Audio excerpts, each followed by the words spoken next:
Hello everyone. தென்னிந்திய cinema ஆணாதிக்க cinema. நடிகை ஜோதிகாவின் ஓபன் டாக் வாங்க என்னன்ட்டு பார்க்கலாம். இந்திய அளவில் பிரபலமான நடிகைகளில் ஒருவர் தான் ஜோதிகா. திருமணத்திற்கு பின் சினிமாவில் இருந்து விலகி இருந்த ஜோதிகா தற்பொழுது பாலிவுட் சினிமாவில் பிஸியாக நடிச்சுட்டு வந்துட்டு இருக்காங்க. கடைசியாக இவர் தமிழில் உடன்பிறப்பே என்ற படத்தில் நடிச்சிருந்தாங்க. இந்த படம் நேரடியாக OTTயில் வெளிவந்திருந்தது. இதைத் தொடர்ந்து மலையாளத்தில் காதல் தி கோர் படத்தில் மம்முட்டியுடன் இணைந்து நடிச்சிருந்தாங்க. தற்பொழுது பாலிவுட் பக்கம் அதிகம் கவனம் செலுத்தி வருகிறார். கடந்த ஆண்டு இவர் நடிப்பில் சைத்தான் மற்றும் ஸ்ரீகாந்த் ஆகிய திரைப்படங்கள் இந்தியில் வெளிவந்திருந்த நிலையில் இந்த ஆண்டு தாபா கார்டல் என்னும் வெப் தொடர் வெளியாகியிருக்கு.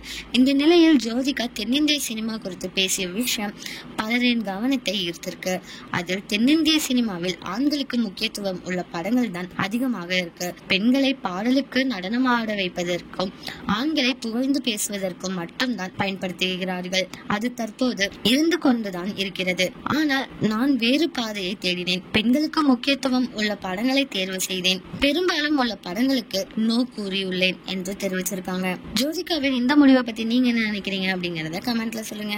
இதே மாதிரி லேட்டஸ்ட் சினிமா நியூஸ் அப்டேட்க்கு இந்த சேனலை சப்ஸ்கிரைப் பண்ணிக்கோங்க.